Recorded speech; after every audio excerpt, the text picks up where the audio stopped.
All right, so welcome everybody. Today we're here at a sneak peek of our biggest and greatest construction site in the history of SeaWorld Orlando, and that is Antarctica Empire of the Penguin.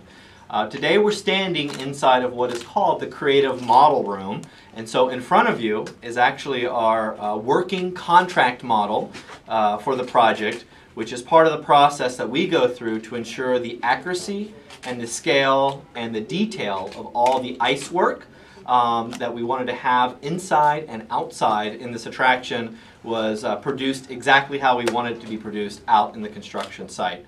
Behind me are also reference images that are used. These reference images only represent about 1/2 of the exterior space of the realm itself, and then we have a whole nother wall and then a whole nother book that represents for the interior spaces. So we're currently in construction still on the project. Construction is moving at a very rapid pace, and today we're going to be able to give you a sneak peek of that construction site. So I tell you this with love and joy. This is a working construction site. They've done their best to kind of make it quiet for you guys today, but everything is in process. You will see no finished work today. You will see nothing that is complete, and make sure you look down while you're walking around taking photos, because there is hoses and it is a functioning job site, and you'll be able to see some folks I think today actually carving some of the ice work out in the site, okay? And so you're welcome to take photos of those guys as well. So Antarctica Empire of the Penguin is our largest expansion in our history.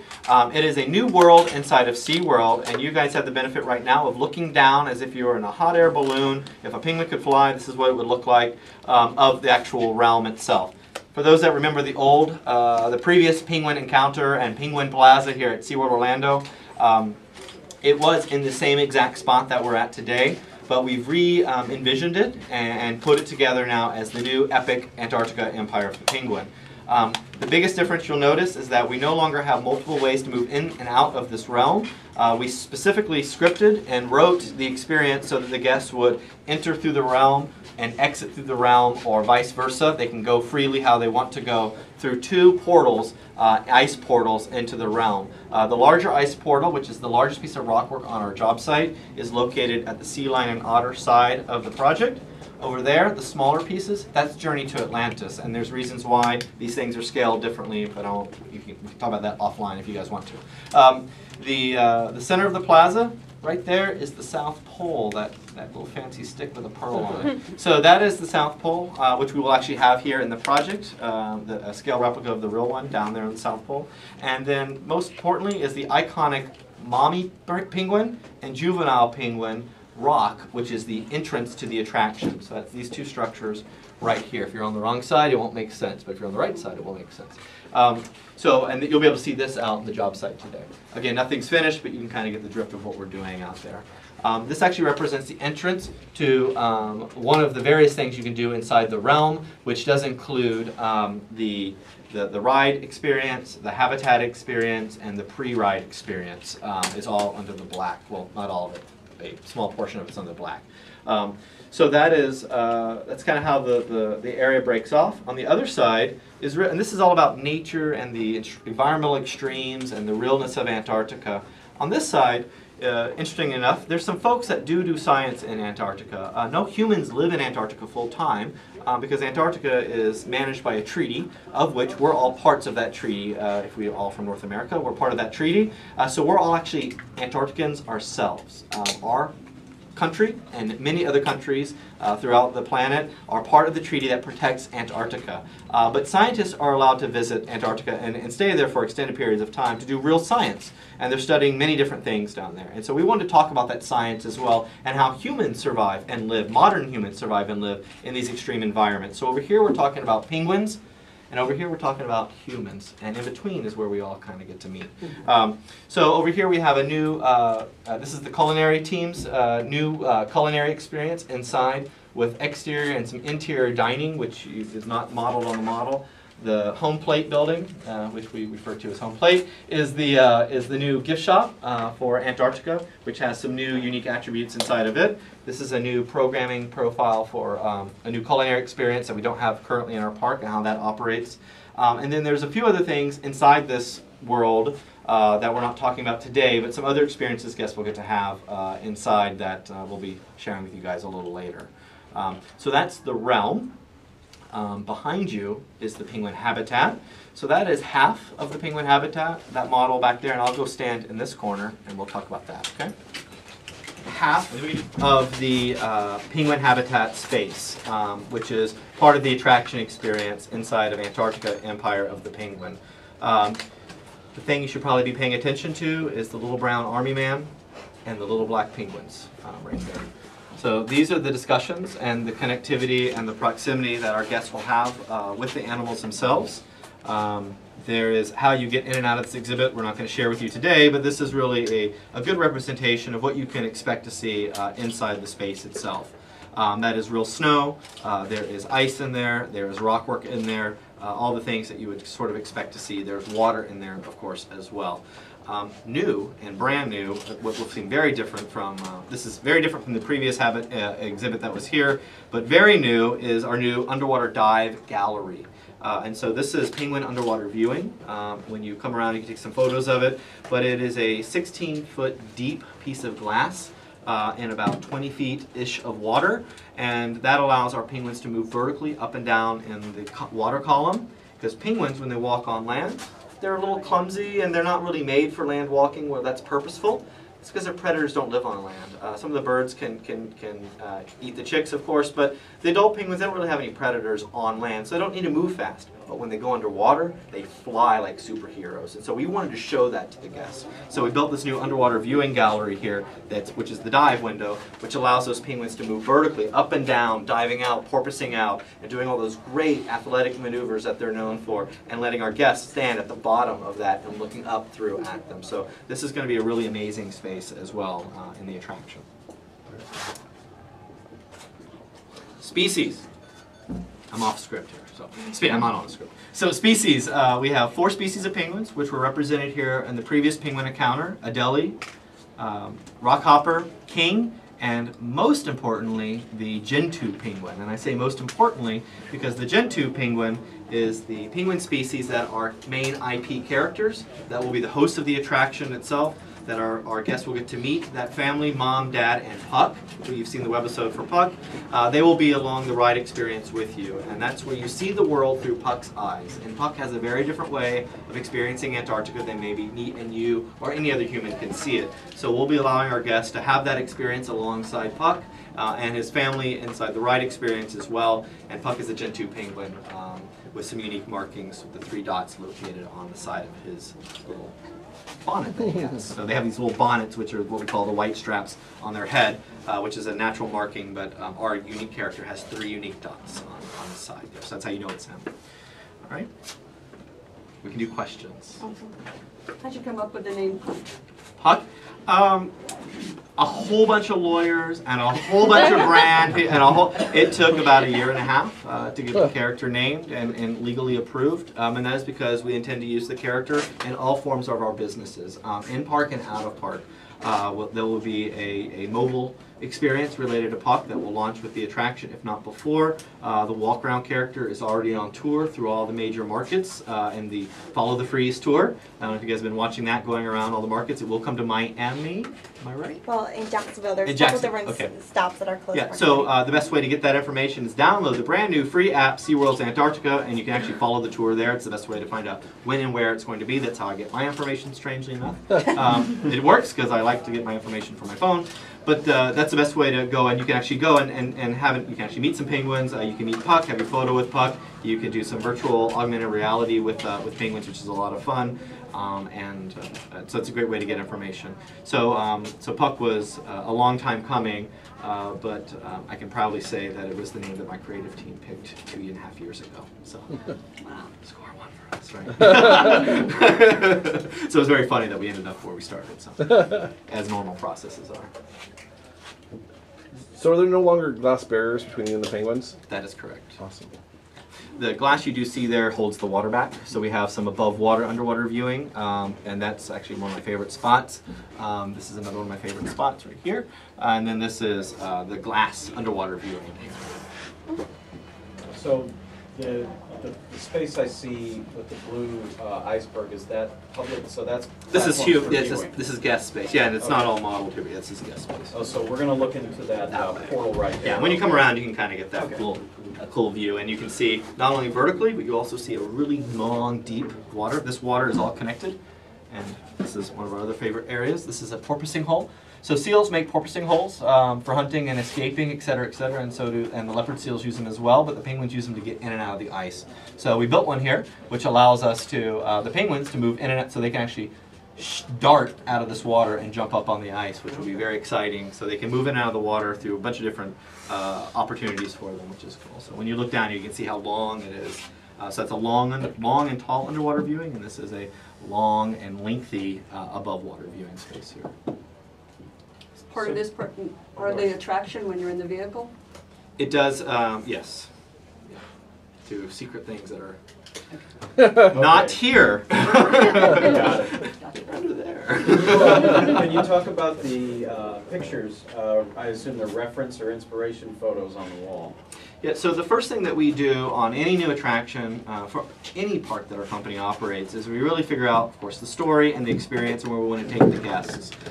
For us, Antarctica was easy. It was this great continent located on the bottom of our planet, so already you're saying cool things like welcome to the bottom of the world, and that's a hint of a sign that you'll see in the project. But the welcome to the bottom of the world, what a great opening statement for any story. You know, that's a great statement. So we used it in design, we put it in the project as well. So we knew we wanted to go there, and Antarctica has a lot of really interesting, we call them the issues. It's the coldest, the windiest, the driest, most extreme place on our planet. And very few humans have ever stepped foot there, and it's also full of amazing animals that manage to not only survive there, but they can thrive there. And that's really what we wanted to bring forward, but we as humans also have an impact on that environment, and so we'll be talking about that as well, and what our guests can do to make a difference for those animals and that ice that is so far from where we stand today. So bridging that gap of thousands and thousands of miles and making that invisible is really what we're trying to accomplish. It's been widely promoted that Antarctica will feature the coldest attraction on Earth. Is that related to the penguins? Is that elsewhere in Empire of the Penguin? Yeah, it's the coldest attraction at SeaWorld Orlando. We'll edit it that way, but but that relates to the environment that we wanted to you know, Antarctica is beautiful, and you hear me say these words: beautiful, wondrous, dangerous, and full of mystery, and it's also highly unpredictable. So the unpredictability comes from the ride system. The extreme environments, the guests will go through all those in this ride experience and pre-ride experience as well. So we wanted to bring forth the big epic ice that you're going to see when you walk out, and then and just all those great extremes we wanted our guests to have the chance to go through that none of us would really have the opportunity to go down there and do that ourselves, because it is so far away and it's so extreme. And telling the story of how, in that extremity, these little amazing animals, and their predators, of course, can survive and thrive in that harsh environment. It's a great story, an amazing story. Do you know what type of food you're going to be serving in Antarctica? We won't tell you, yes, we know, but we're not going to tell you the food items, but I will tell you this much. So Antarctica has a great story of scientists that but visit there and study there. So, and those folks are from all different countries, of course, continents, countries, etc. And each of them bring their own sensibilities to food. And so we have constructed a better word, a canteen or mess hall, if you will, of all those scientists and their chefs. Everyone has a chef in their group, right? Not officially, but there's always like some researcher that can actually do the cooking. And so they all get together, kind of like a firehouse in America. They all get together and have dinner, and so we're having dinner with them. And so you have a lot of opportunities for unique food items that are currently not found inside of SeaWorld Orlando. Very cool. Yes? You're going to have a meet and greet with Puck? There is a meet and greet with Puck, the character, the walk-around character. He's currently on tour, so you can see photos of him, etc. And he has a couple places inside this realm itself where he'll be here for guests to kind of get their photos and do all the normal character meet and greets. Hi, Susan. And an important element to all of your attractions at SeaWorld is, you know, it's the entertainment, but it's also the educational, the conservational of that message. How much of that is going to be in the sort of scene-by-scene part of Empire of the Penguin versus walking through, sort of the two phases of the attraction. Yeah, every attraction can't be like Turtle Trek. We can't sing it at the end with a giant score and big special effects. So they all have different goals and means to those goals. The story here, first, how this story unfolds in Antarctica is first we want to establish the place. So you walk through here and through the realm itself and through the glacial rift, which is what we call the space that we're in. And that glacial rift is huge and it's epic, and it's kind of nice because you'll walk through the front here. As a guest, this is not my favorite entrance, but it's one we have to use. But it's a smaller ice, so everything you see is kind of considered small. And by the time you get around and we reveal Penguin Rock and the other ice, which is actually taller, you'll really get a sense for how large all this is. And we wanted that gravity, that mass and scale to be represented to scale. So so Antarctica is amazing. This is amazing icescape I'm seeing. But Antarctica can also be dangerous and wondrous, and that's a lot about what the ride's about. And the ride is really seeing Antarctica not as humans see Antarctica, but as Puck sees Antarctica. So there's some really wondrous moments there where we make that transition into really an imaginative world of Puck and how he sees his world, because he's a very special little creature and character. And then we return back and end up, sort of in with the real colony of penguins there in Antarctica. So the story first is to establish the connection between our guests and the subject matter, the penguins and the space that we're at. As they're leaving, they will soon learn, and it actually happens in a bunch of different ways. I'm not going to get to all of those today, but they actually learn that it's not really, what the unique thing is that we're all Antarcticans. If you remember the name tags we were wearing at the IAPA preview, that tells you that I'm an Antarctican, because I am an Antarctican by nature of living in North America, and all the other countries that are part of the treaty that protects Antarctica. So that's why we should care first and foremost, because we already are, and we really want to position what guests can do to make a difference. And we'll actually not only tell them, we'll show them, and they will do it inside, not necessarily the ride, but the overall attraction, the realm itself, through a couple different ways of getting that done. And the big aha moment for a lot of people, and you're going to see the penguins out there, is like, what are all these penguin carvings? Well, guess what? Penguins don't live only in Antarctica, they live all over the world. So we want to show all those guys, too, from an educational standpoint, to make sure we're correctly educating our guests that penguins don't only live at the bottom of the planet, they live all over the planet, including Africa, down on the Cape. So you'll see that today. You'll see the carvers out there actually carving the life-size maquettes of all the species of penguins on the planet. I did actually have somebody comment on my website saying those penguins in the artwork are not from Antarctica, they're Antarctica, they're from Africa. The penguins in the artwork are Antarctican. They're all Antarctic. Those were Gen 2 and King, probably, the key visuals. Yeah. Mostly Gen 2s. Okay. Gen 2 is an important species for us just because it's our character species. The King's the big ones. So in the Turtle Trek attraction, we're seeing the animals, the turtles' habitat through their eyes at their level. This is going to be a similar experience. Yeah, we never like the Turtle Trek. You kind of are alongside and as Naya, the sea turtle. This one we don't transform you. We don't start inside of an egg. It's a little bit more third person point of view. So it's alongside of, and that has a lot to do with the colony and community. Sea turtles don't live in colonies and communities. They're kind of solo animals, if you will. Penguins are all about community and bonding, and that's how they live and survive in this harsh environment. So we didn't want to be a penguin. We wanted to travel along with all the penguins. So we are with the colony at proper scale, et cetera, but we're moving through with them and experiencing their environment as they would, and all that craziness, which sometimes is fun and sometimes is very, of course, dangerous. You can't have an attraction without something bad happening, right? Oh no, but that really was a copy. Thanks, Susan. Good question. I have kind of a silly question.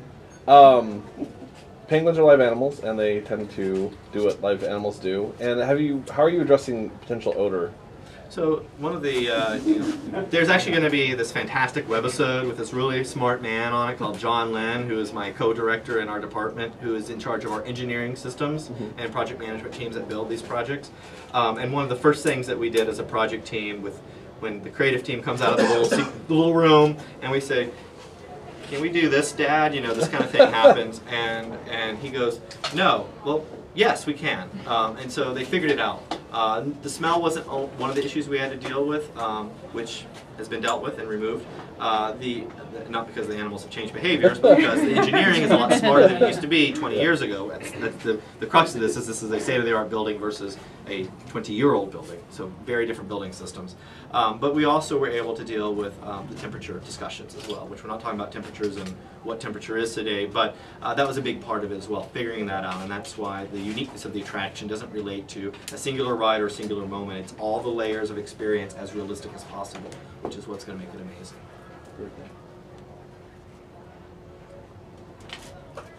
All right, so Anybody else? That's it? Okay, well, welcome everybody. My name is Brian here at SeaWorld Orlando, and today we have a sneak peek preview tour of our brand new construction site for SeaWorld's Antarctica Empire of the Penguin. And today we have some big news for you. We are announcing the opening date of this epic attraction, the biggest expansion in our history. It will be Friday, May 24th, 2013. So be sure to be here for the opening of SeaWorld's Antarctica Empire of the Penguin. And we are standing, more importantly, right in the center of Antarctica realm, if you will, in the center of the glacial rift. And directly behind me is the entrance to the attraction and pre-attraction and habitat spaces.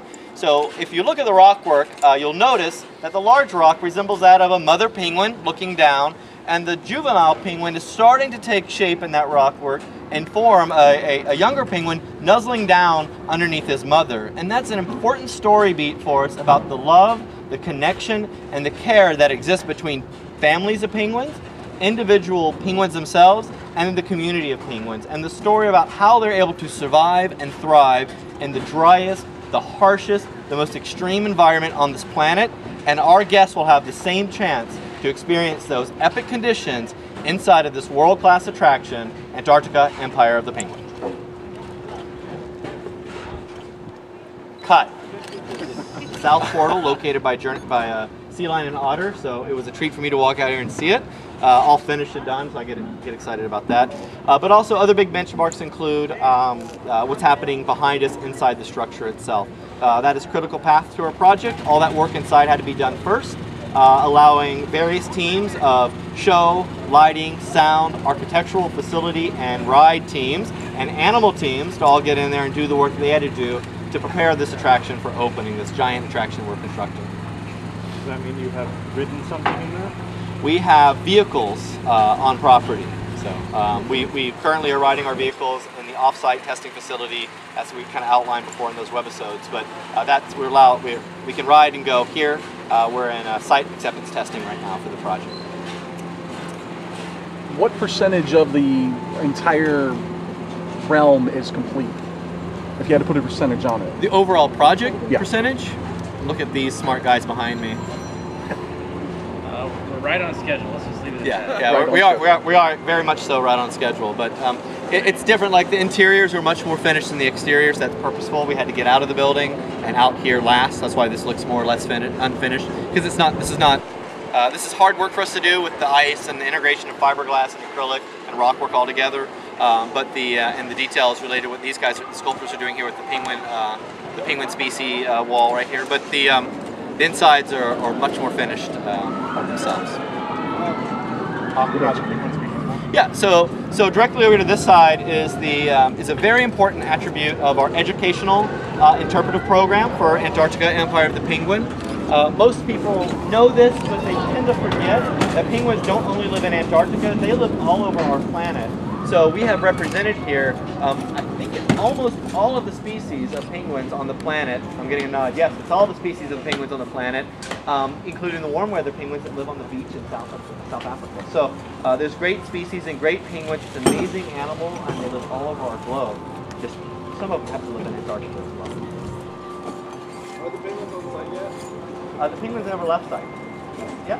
So the penguins, not this site, our property themselves. Yeah. So the penguins that were here before will be coming back to this attraction. Those same exact penguins will be coming right back here for the opening on May 24th. Well, before that opening, they'll be here, but before the opening. Just to clarify, May 24th, opening for the entirety of Antarctica? Everything is open, and I get on a plane to the Bahamas. Literally. Not to design an attraction for Busch Gardens. No, to go on vacation and fish. If you want the details. Standing in the midst midst of this, it's clear that other than the sounds of manta behind us, we're not in SeaWorld so much anymore. I feel like we're in Antarctica. Is that sort of a new step for SeaWorld to have this immersive realm? It is purposeful on this attraction. So it was, you know, we couldn't move manta, and we couldn't build something tall enough there to accommodate it. So, but it's blue, so we justify it. But yeah, everything else that is very purposeful. You'll notice on the site, the old penguin habitat in Plaza had various entrances kind of all over the place. Those have all been removed, and we have a strict flow of how to enter and exit and move through the space, which allows us visual control over how much information we provide the guests and when we provide it to them. So we can unveil and unscript the attraction as we kind of wanted to throughout the walk-in to the experience itself. So, yeah. What is your favorite piece of detail in Antarctica? I have a couple favorite pieces. Outside, the thing that I like the most is I like Mommy Penguin because she's doting over her juvenile chick here, which I find very quaint and amazing at this scale. To pull that emotion and that detail off in scale of inanimate rockwork is pretty significant, so I'm very happy with that. Inside there's some areas of the what we call the show, but the ride experience inside that are truly significant and very unusual, and that gets me excited because I haven't seen things like that before, which is exactly how we designed them. But it's all coming to fruition. So there's some. We're not going inside, so don't ask, but there's some bits and pieces inside that all of it's great, but there's some moments inside I like a lot. What do you hope for people to take away from this experience? Well, first and foremost, me personally, developing a ride attraction that things that families can do together. Our society and our culture is really, it can tear easily between generations, between various adapters of digital or physical environments, etc. So allowing and developing an attraction that would allow that entire family to walk through there and all know they're going to have an equal experience and no one sitting on the sideline was critical, mission critical to us. I'm not saying no one. There are some individuals that won't or can't, but or don't have interest in it. But you know, we really have been able to really get everybody there, and so in a physical ride that's highly unusual, and not bore the older kids and not scare the younger kids or scare the older generation. So to develop that together was a huge part of this project, and that's probably what I'm probably most proud of related to the theme park industry itself, of putting something together that everyone can do as a family unit, and the ride system really allows us to manage that process. Can you talk at all about this area at night, the lighting package that you'll be installing? It's relatively robust, and we've been doing lighting tests for about 2 years on the project, interior and exterior, not here in different areas in cities and warehouses. The replication of the ice was critical, mission critical to us as well. We wanted to have the ice at a proper scale, but we also wanted to not paint a bunch of rockwork blue or white. The white you see here is our base color, and they're basing that out, and the plaster is white. But on top of this goes layers upon layers of different materials. Everything, I'm not going to tell you what all the materials are because you'll get, it's not necessary, but most importantly was the integration of how to replicate the ice and how it glows in the Antarctica sun. And so we did that with a new system of acrylics and fiberglass materials that are being made in what we call the ice box. And there's going to be a whole webisode on the ice box, which is this warehouse with a giant refrigerator that we build these things in up in downtown Orlando. But that allows us to really have elements and mixed materials that allows the sun to pass through during the day, but at night it allows lighting to pass through at night. And so we have a pretty robust show system as well that allows our audio control and our score that we created for this outside realm and sound effects of storms to communicate with our lighting programming as well. So everything's really tied together, and so we create really beautiful environments at night as well. Seeing a little bit of that sort of up there? You're starting to see it up there, yeah. Starting to see it. Lots of conduits and things.